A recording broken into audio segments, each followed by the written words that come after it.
अस्सलाम वालेकुम students, welcome to CBEL concept based education learning YouTube channel. मैं हमाद अहमद आपका ट्यूटर। आज के इस लेक्चर में हम बात करेंगे FSC पार्ट 1 जिसे इंटरमीडिएट पार्ट 1 भी कहते हैं और इसका सब्जेक्ट है फिजिक्स। स्टूडेंट्स आज हम फिजिक्स का टॉपिक करेंगे 4.6 that is inter conversion of kinetic and potential energy. Students ये बहुत इंपॉर्टेंट टॉपिक है, आपने इस वीडियो को बहुत तवज्जो से सुनना और वीडियो को काइंडली कंप्लीट सुनिएगा।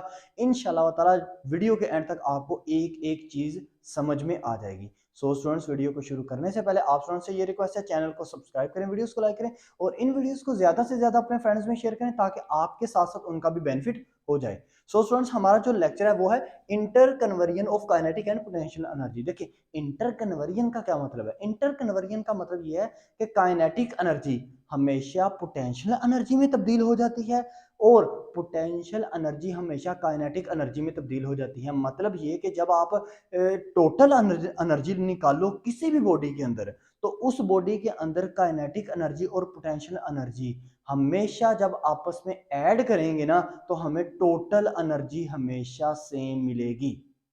इंटरन कन्वर्जन का एक ये भी मतलब है कि काइनेटिक एनर्जी का चेंज हो जाना पोटेंशियल एनर्जी में और पोटेंशियल एनर्जी का चेंज हो जाना काइनेटिक एनर्जी में। सो स्टूडेंट्स ये आपको मैंने इंटरन कन्वर्जन का मतलब समझा दिया। अब देखें, अब हम क्या करते हैं, सबसे पहले देखिएगा काइनेटिक एनर्जी का फॉर्मूला क्या होता है स्टूडेंट्स, वो आपको पता है, half m v square. Potential energy का क्या फार्मूला होता है, mgh।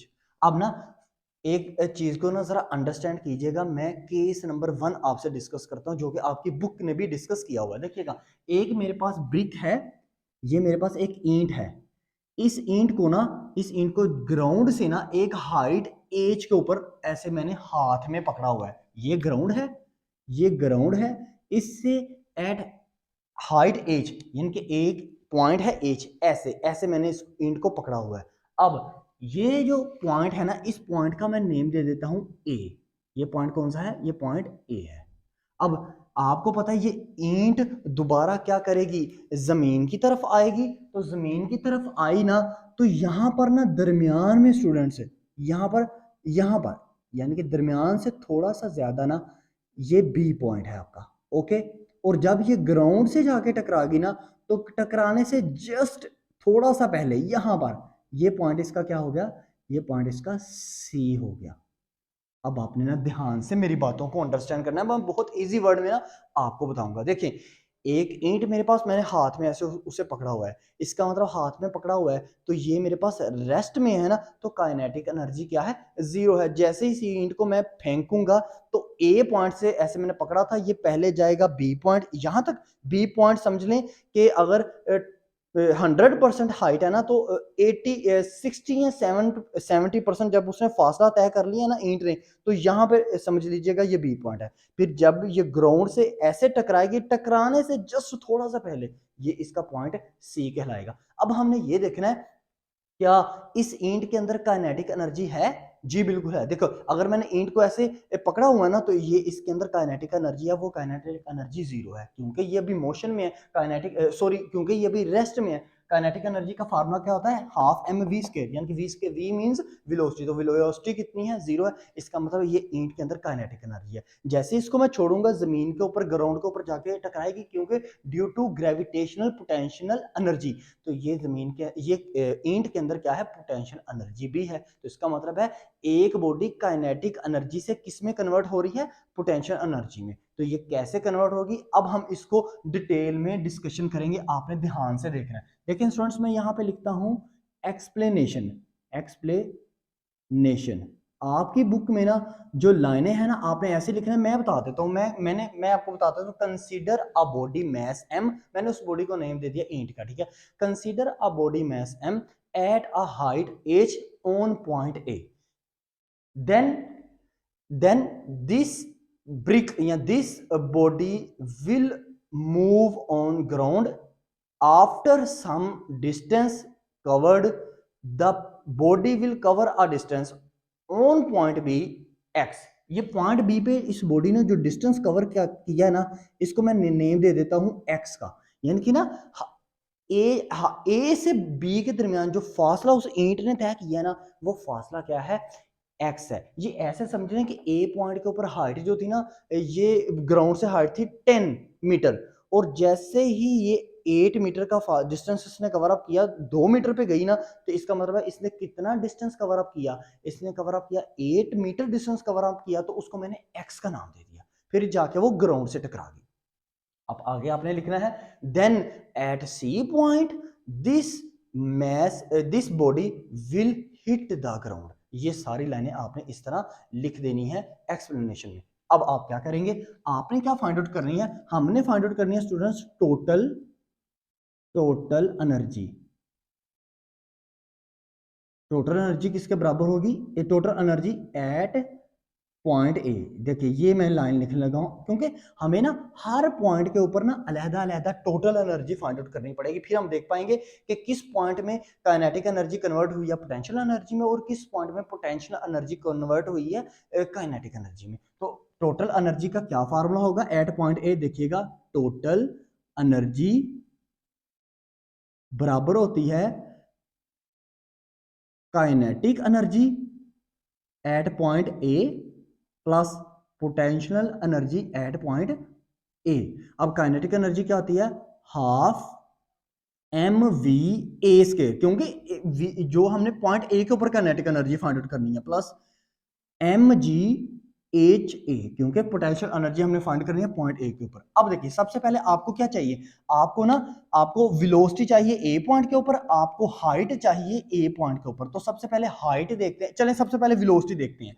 तो velocity v A square is equal to मालूम करना है। अब मुझे एक बात बताओ, ये मैंने बोर्ड मार कर ऐसे हाइट के ऊपर पकड़ा हुआ है, तो मुझे बताओ काइनेटिक एनर्जी इसमें कितनी है, काइनेटिक एनर्जी 0 है ना। तो इसका मतलब है इस पॉइंट ए के ऊपर जो हाफ एम वी स्क्वायर है, यानी कि जो वी ए स्क्वायर है, वो कितना है, 0 है। तो मैं इसके आगे लिख लेता हूं वी ए स्क्वायर, तो हमारा क्या है, 0 है। अब एच ए हमने मालूम करना है, यानी कि हाइट मालूम करनी है किस पॉइंट के ऊपर, ए पॉइंट के ऊपर। तो मैं यहां पे लिखता हूं h A is equal to find out करना है। अब एच ए किसके इक्वल है, h A is equal to h. ये मैंने कैसे लिख दिया, ये ध्यान से देखिएगा। पॉइंट ए के ऊपर जो ईंट है उसने कितना फासला तय किया है, एज एज डिस्टेंस के ऊपर पड़ी हुई है ना, तो इसका मतलब है पॉइंट ए के ऊपर जो हाइट है ना इस ब्रिक की, वो एज है। तो मैंने वो लिख दिया। अब इन दोनों वैल्यूज को पुट करते हैं इसमें, तो मेरे पास क्या आएगी, total total energy is equal to half m v v v A square कितना है, 0 है, plus m g h A मेरे पास कितना है, एच है। तो ये 0 इससे मल्टीप्लाई करेगा, तो ये तो पूरी टर्म 0 हो जाएगी, 0 प्लस एम जी एच। तो इसका मतलब है मेरे पास टोटल एनर्जी कितनी है, एम जी एच। अब ये ध्यान से देखिएगा, इसका मतलब है पॉइंट ए के ऊपर काइनेटिक एनर्जी थी 0, पोटेंशियल एनर्जी थी एम जी एच। तो इसका मतलब है अगर काइनेटिक एनर्जी थोड़ी होगी ना, जिस पॉइंट के ऊपर काइनेटिक एनर्जी थोड़ी होगी, उस पॉइंट के अंदर पोटेंशियल एनर्जी ज्यादा होगी। ओके। और टोटल एनर्जी जो है, टोटल एनर्जी में हमेशा काइनेटिक एनर्जी और पोटेंशियल एनर्जी आती है। अब अभी आपको समझ नहीं आ रही कि पोटेंशियल एनर्जी, अब यहाँ इसका मतलब पॉइंट ए के ऊपर हमें जो एनर्जी मिल रही है वो कौन सी है, वो पोटेंशियल एनर्जी मिल रही है। अगर हमें पॉइंट बी या पॉइंट सी के ऊपर ये एनर्जी चेंज होती हुई नजर आई, तो हम समझेंगे कि हमारा जो आर्टिकल है, हमारा जो टॉपिक है inter conversion of kinetic and potential energy, वो बिल्कुल हम ठीक पढ़ रहे हैं। अब हम क्या करते हैं, हम टोटल एनर्जी फाइंड आउट करते हैं एट पॉइंट बी। तो हम क्या लिखेंगे, हम लिखेंगे total energy at point B. So students, total energy का क्या फार्मूला होता है, ये होता है total energy is equal to kinetic energy plus potential energy. और काइनेटिक एनर्जी कितनी होगी, हाफ एम बी स्क्वायर, क्योंकि m v B square, sorry v B, half m v B square plus m g h B. Okay students, अब हमें यहां से दो term हमने फाइंड आउट करनी है। क्या, एक हमने फाइंड आउट करना है वी बी स्क्वायर, यानी कि हमने काइनेटिक एनर्जी फाइंड आउट करनी है। एक हमने फाइंड आउट करना है हाइट एच बी। अब पहले मैं आपको बताता हूं एच बी। देखिएगा मैं एच बी क्यों बता रहा हूं, क्योंकि ये मेरे लिए जरा इजी है फाइंड आउट करना। ये कैसे फाइंड आउट होगी, देखिए पोटेंशियल एनर्जी, ये मैं किस पॉइंट के ऊपर बात कर रहा हूं, ये मैं बी पॉइंट के ऊपर बात कर रहा हूं कि potential energy at B point. B point के ऊपर मेरे पास ये अब इस फिगर को देखिएगा, बी पॉइंट के ऊपर जो मेरे पास हाइट है, हाइट वो ए पॉइंट से बी पॉइंट तक गई। ए पॉइंट के ऊपर हाइट क्या थी, एच, और बी पॉइंट के ऊपर वो ब्रिक ने हाइट क्या फाइंड आउट की थी, वो थी एक्स। तो 10 मीटर थी ए पॉइंट के ऊपर, एक्स के ऊपर जाके वो 8 मीटर होगी, तो इसका मतलब डिफरेंस आएगा ना, वो कम होती जाएगी। देखो ये मार्कर है, ये जैसे ग्राउंड की तरफ जाता जाएगा तो इस पॉइंट से ये कम तर होता जाएगा। इसका मतलब है इस पॉइंट से ये बोर्ड के मार्कर को मुझे माइनस करना पड़ेगा। तो इसका मतलब हाइट ऑन पॉइंट बी हमारे पास क्या होगी, एच बी हमारे पास क्या होगी, एच माइनस एक्स। ठीक है, तो यहाँ पे मैं लिख लेता हूं, एच बी क्या है मेरे पास, h b is equal to h minus x. Okay students, अब हम क्या फाइंड आउट करेंगे, हम फाइंड आउट करेंगे वी बी स्केयर। अब ये कैसे फाइंड आउट कर सकते हैं, वी बी मतलब जो स्पीड है पॉइंट बी पर कितनी है, तो पॉइंट बी पर हमें स्पीड क्योंकि नहीं मैयर हम कर सकते, इसका हम इस वजह से नहीं मैयर कर सकते, हमारे पास वैल्यूज नहीं ना, तो हम यहाँ पे लगाएंगे अकॉर्डिंग टू, हमारे पास वी बी स्केयर आना चाहिए ना, according to, according to Newton third equation, Newton third equation. तो थर्ड इक्वेशन क्या है, 2as is equal to v f square minus v i square. अब देखिएगा 2 ऐसे का ऐसे ए एक्सेलरेशन, लेकिन आपको पता है क्योंकि ये ग्रेविटेशन है, ग्रेविटी में चीज काम कर रहा है, क्योंकि ब्रिक ऊपर से नीचे आ रही है, तो ए की जगह जी आएगा, एस, एस है डिस्टेंस, तो लेकिन बी पॉइंट पे हम डिस्टेंस को किस में मेजर कर रहे हैं, एक्स में, तो एस की जगह क्या आएगा, x is equal to final velocity क्या आएगी, फाइनल वेलोसिटी तो वी बी स्केयर हम लिखेंगे, यानी कि वी एफ की जगह वी बी स्केयर लिखेंगे, प्लस माइनस सॉरी वी ए स्केयर लिखेंगे। ये बताता हूं क्यों, देखें वी एफ स्केयर आपकी फाइनल वेलोसिटी होती है, लेकिन हम किस पॉइंट के ऊपर मालूम कर रहे हैं, हम ए पॉइंट से बी पॉइंट की तरफ जा रहे हैं, तो बी पॉइंट हमारा यानी कि वी बी स्केयर हमारा क्या हो जाएगा, final velocity we f square हो जाएगा, और वी ए स्केयर हमारा इनिशियल पॉइंट था, वो हमारा कहलाएगा वी आई स्केयर कहलाएगा। ओके, अब इनिशियल पॉइंट पॉइंट जो हमारे पास है V A square, V A square तो स्टूडेंट्स आपको पता है ए पॉइंट पे वी ए स्केयर मैंने यहाँ पे बताया था, वो तो जीरो होता है, ठीक है, तो आप इसकी जगह तो जीरो पुट करेंगे, तो आपके पास पीछे क्या टर्म बचेगी, पीछे बचेगी आपके पास term 2gx is equal to v B square plus zero, तो ये तो आपके पास आ जाएगा v B square is equal to आ जाएगा 2gx, ये बात को याद रखिएगा। अब इस वी बी स्केयर को ना हम वी बी स्केयर हमारे पास क्या आ गया 2gx, एच बी हमारे पास आ गया एच माइनस एक्स, तो अब इन दोनों वैल्यूज को हम इस वाले टर्म में पुट करते हैं, जो कि हमारे पास क्या थी, total energy is equal to half half m v B square हमारे पास क्या है, वी बी स्केयर हमारे पास है 2gx bracket close plus m g h b हमारे पास क्या है, एच बी हमारे पास है एच माइनस एक्स। अब ये देखिए ये टू से कट जाएगा, हमारे पास पीछे क्या रहेगा, is equal to m g x plus, अब इसको देखो देखो आपके पास ब्रैकेट के पीछे क्या है, आपके पास ब्रैकेट के पीछे है एम जी, इसको पहले एच से मल्टीप्लाई दें तो ये आ जाएगा m g h plus minus minus, फिर आपके पास आएगा एम जी को मल्टीप्लाई दें एक्स से, तो एम जी एक्स, ये इससे कटा, ये एम जी एक्स और एम जी एक्स आपस में कट गए, पीछे आपके पास क्या रह गया, एम जी एच, यानी कि टोटल एनर्जी आपकी अभी भी क्या आई, एम जी एच ही आई, यानी कि ए पॉइंट के ऊपर आपका आपकी ईंट के अंदर जो प्रोड्यूस हुई एनर्जी वो काइनेटिक एनर्जी कन्वर्ट होगी पोटेंशियल एनर्जी में, लेकिन ऊपर से नीचे आते वक्त भी आपकी एनर्जी चेंज नहीं हुई, अभी भी वो पोटेंशियल एनर्जी है। तो क्या देखते हैं, अभी आपके पास आपको पता है अभी हमारा एक पॉइंट पड़ा हुआ है पॉइंट सी, तो क्या पॉइंट सी के ऊपर ये जो एनर्जी है हमारी चेंज होगी, इस चीज को हम देखते हैं कि ये एनर्जी हमारी चेंज होती है कि नहीं। लेकिन आपने ये फील कर लिया कि at point A total energy कितनी आ रही है, m g h, at point B total energy कितनी आ रही है, एम जी एच। अब एट पॉइंट सी हम देखते हैं, तो यहां पे करते हैं एट पॉइंट सी, तो at point C total energy, total total energy at point C, तो ये फार्मूला क्या होगा, total energy is equal to kinetic energy plus potential energy, kinetic energy कितनी है 1/2 m v c square plus हमारे पास आ जाएगी एम जी एच सी। अब देखिए यहां से हमने एच सी मालूम करना है और वी सी स्केयर मालूम करना है। अब आप एक बात मुझे बताएं, h c means height on point C, जब ये जमीन के जस्ट करीब आके टकराई जमीन से तो हाइट कितनी रहेगी, 0 रहेगी। तो इसका मतलब एच सी कितना हो गया, 0 हो गया। यानी कि पोटेंशियल एनर्जी जो है जब ये ईंट जमीन से टकरा जाएगी तो पोटेंशियल एनर्जी 0 हो जाएगी। ठीक है, अब इसका मतलब हमें वी सी स्केयर हमें मालूम करना पड़ेगा। तो v c square is equal to मालूम करना है। ये कैसे आएगा, यही according to Newton third equation. वो क्या है आपके पास, 2as is equal to v f square minus v A square. ये 2 एक जगह आ जाएगा जी। अब s की जगह क्या आएगा, s की जगह अभी भी हमारे पास जो टर्म आएगी वो आएगी h is equal to v c square minus v A square. देखिएगा स्टूडेंट्स ध्यान से, s की जगह h क्यों आया, क्योंकि सी पॉइंट के ऊपर भी जो हमारी ईंट के अंदर हाइट है वो हाइट सी पॉइंट के ऊपर भी वो एज हाइट से आ रहा था। वो बॉडी, वो जो ईंट है एज पॉइंट से आ रही थी, यानी कि एज हाइट से आ रही थी। ओके हाँ, पॉइंट बी के ऊपर वो जाकर एच माइनस एक्स होगी, लेकिन पॉइंट सी के ऊपर जाकर वो एज ही रही है।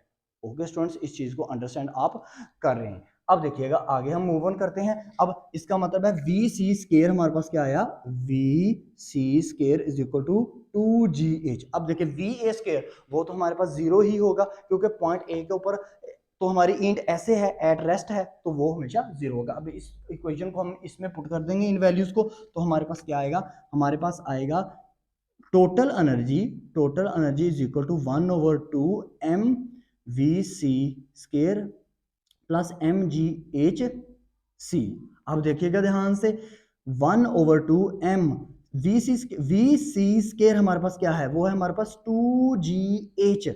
अब ये 2 से कट जाएगा, plus m g h c हमारे पास कितना है, 0 है। ले वो देखिए मैंने आपको बताया भी, जब वो ग्राउंड से हीट करेगी तो 0, ये तो पूरी टर्म होगी 0, तो ये पीछे हमारे पास क्या बचा, एम जी एच। ये लें स्टूडेंट्स, इसका मतलब है पॉइंट सी के ऊपर जाके ना, पॉइंट सी के ऊपर जाकर भी ईंट जब ग्राउंड से टकरा भी गई है, फिर भी हमारी जो टोटल एनर्जी है वो सेम ही रही है। हाँ, एनर्जी कभी काइनेटिक से देखिए पॉइंट ए के ऊपर काइनेटिक एनर्जी थी 0, लेकिन पॉइंट ए के ऊपर पोटेंशियल एनर्जी mgh थी। इसका मतलब है काइनेटिक एनर्जी चेंज किस में होगी, पोटेंशियल एनर्जी में चेंज होगी।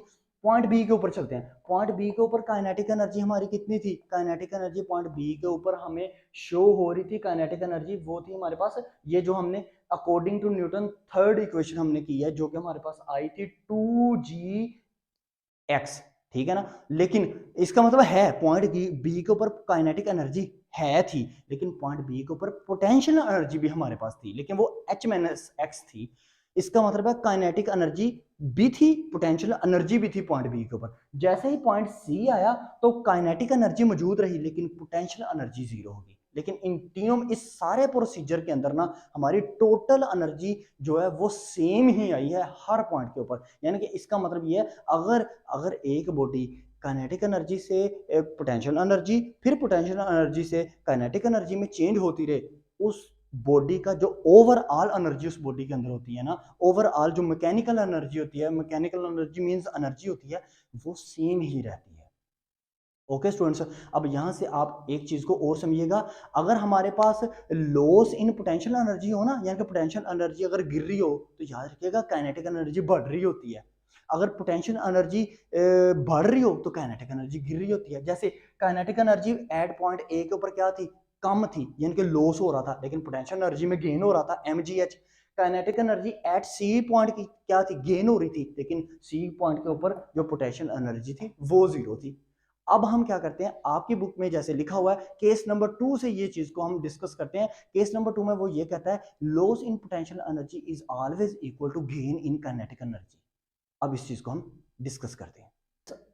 अभी तक आपने ये पढ़ा कि अगर आपकी एक बॉडी के अंदर पोटेंशियल एनर्जी चेंज हो रही हो काइनेटिक एनर्जी में, या काइनेटिक एनर्जी चेंज हो रही हो पोटेंशियल एनर्जी में, लेकिन उस बॉडी के अंदर जो टोटल एनर्जी है वो सेम रहती है। लेकिन ये कहता है, फिजिस्ट ये कहते हैं कि अगर आप एयर फ्रिक्शन को रिमूव कर दो ना, आप अपने माइंड से ये हटा दो कि एयर के अंदर कोई फ्रिक्शन है, जैसे वो बॉडी को हमने, ईंट को हमने हवा में रखा था, तो कहता है अगर एयर फ्रिक्शन को अपने माइंड से हटा दो ना, तो काइनेटिक एनर्जी हमेशा पोटेंशियल एनर्जी के बराबर आती है। तो इसका मतलब है हमने क्या करना है, एयर फ्रिक्शन को हमने स्टूडेंट्स क्या कर देना है, इग्नोर कर देना है। इग्नोर करेंगे तो ये बात को आपने याद रखना है, loss in potential energy is equal to gain in kinetic energy. ये कब होगा? जब हम एयर फ्रिक्शन को रिमूव करेंगे। तो हम एक्सपेरिमेंट से देखते हैं। तो केस नंबर 2 मेरे पास ये रहा। केस नंबर 2 मेरे पास एक बॉडी है जिसको मैंने ना V1 से, सॉरी, वेलोसिटी 1 से मैंने ऐसे ऊपर फेंका। इसके अंदर जो हाइट पैदा हुई वो थी h1। जैसे ही ये नीचे आएगी तो इसका मतलब है ये हाइट डिक्रीज हो जाएगी h2 पर, और इसकी जो वेलोसिटी है वो V1 से बढ़ जाएगी V2 में। जैसे मैं आपको एक्सपेरिमेंट करके बताता हूँ। ये पर मेरे पास बोर्ड मार्कर है, इसको ऐसे हवा में ऊपर फेंकूंगा ना तो इसकी Vi स्पीड से जाएगा h हाइट तक। ऊपर से जब ये बोर्ड मार्कर नीचे को आएगा ना तो इसकी जो हाइट है ना वो स्टूडेंट्स डिक्रीज होगी। याद है, हाइट डिक्रीज हो रही है तो नीचे आ रहा है ना। अगर हाइट इंक्रीज हो रही होती तो ये मजीद ऊपर को जाता। हाइट डिक्रीज हो रही है, ये नीचे आएगा, लेकिन नीचे आएगा डबल स्पीड से। तो इसका मतलब है वेलोसिटी इंक्रीज होती है। V1 के ऊपर हाइट इंक्रीज, V2 के ऊपर हाइट डिक्रीज। अब हम इस सारे एक्सपेरिमेंट को इसके अंदर पुट करते हैं। जैसे कि ये देखिएगा, अब पोटेंशियल एनर्जी का क्या फार्मूला होता है? mgh is equal to 1/2 mv²। अब ध्यान से देखिएगा, mgh आपके पास क्या है? h1 - h2 लिख सकता हूं। ओके, 1/2 mv² आपके पास क्या है? इसको ब्रैकेट में लिखो v2 का स्क्वायर, यानी कि फाइनल वेलोसिटी में से माइनस करते हैं v1 का स्क्वायर। ओके स्टूडेंट्स, और ये आपके पास एक बहुत इंपॉर्टेंट ये आपके पास फार्मूला है। आपकी एक्सरसाइज के 3 से 4 न्यूमेरिकल इस फार्मूले के अंदर से सोल्व होते हैं। यानी कि अगर आप लॉस करवाओ, अगर आपकी पोटेंशियल एनर्जी में लॉस हो ना, देखिए पोटेंशियल एनर्जी लॉस ही हो रही है। पहले पोटेंशियल एनर्जी थी h1 के ऊपर। मैं इसको ना, चले मैं इसको इस तरह आप समझ लें, मेरे पास एक वेलोसिटी है V1 से मेरे पास ना वेलोसिटी मेरे पास जो स्पीड है ना, वेलोसिटी है V1, वो है मेरे पास 10 मीटर पर सेकेंड। इसने जो इस बॉडी ने जो हाइट कवर अप की ना, वो हाइट कवर अप की स्टूडेंट्स, इसने 10 जूल का ना इसके अंदर एनर्जी प्रोड्यूस हुई, पोटेंशियल एनर्जी प्रोड्यूस हुई। जैसे ही ये बॉडी ऊपर से नीचे आएगी ना तो इस बॉडी के अंदर जो हाइट रह जाएगी वो रह जाएगी 5, जो 5 हाइट जो इसकी कम हो जाएगी, एनर्जी डिक्रीज होके हो जाएगी 5 जूल, और स्पीड इसकी इंक्रीज हो जाएगी, वो हो जाएगी ये 15 मीटर पर सेकेंड। समझ गया बात? यानी कि एनर्जी, यानी कि वेलोसिटी इंक्रीज हो रही हो ना, हाइट हमेशा डिक्रीज होती है। यानी कि वेलोसिटी को हमने किससे ज़ाहिर करना है? काइनेटिक एनर्जी में वेलोसिटी का साइन आता है ना, और हाइट किस में आता है? पोटेंशियल एनर्जी में। इसका मतलब हाइट जब लॉस हो रहा है हाइट में, जब कमी आ रही है हाइट में, तो इंक्रीज किस में हो रहा है? इंक्रीज हो रहा है वेलोसिटी के अंदर। तो यही आपका फार्मूला है जो आप न्यूमेरिकल्स में यूज करेंगे। लेकिन फर्ज करें हम ये कहते हैं कि क्या सर ऐसी कोई सिचुएशन आ सकती है अगर हम एयर फ्रिक्शन को इग्नोर ना करें, लेकिन फिर भी हमारे पास लॉस इन पोटेंशियल एनर्जी है ना वो इक्वल आ जाए गेन इन काइनेटिक एनर्जी, या इसको उल्ट भी पढ़ सकते हो, गेन इन काइनेटिक एनर्जी आ जाए बराबर इसके लॉस इन पोटेंशियल एनर्जी के। तो जी बिल्कुल, अब हमने एयर फ्रिक्शन को रिमूव नहीं करना तो हमारे पास क्या फार्मूला बनेगा? देखिएगा, loss in potential energy is equal to gain in kinetic energy plus work done in friction. अब ध्यान से देखिएगा, लॉस इन पोटेंशियल एनर्जी आपके पास क्या है? mgh। Gain in kinetic energy आपके पास क्या है? 1/2 mv² प्लस ए फ्रिक्शन को आपको पता है वर्क डन इन फ्रिक्शन। तो वर्क डन का क्या फार्मूला होता है? fd। तो आपने लिखना है fd। अब यहाँ पे ना f आपने लिखना है स्मॉल, आपने एस क्या लिखना है?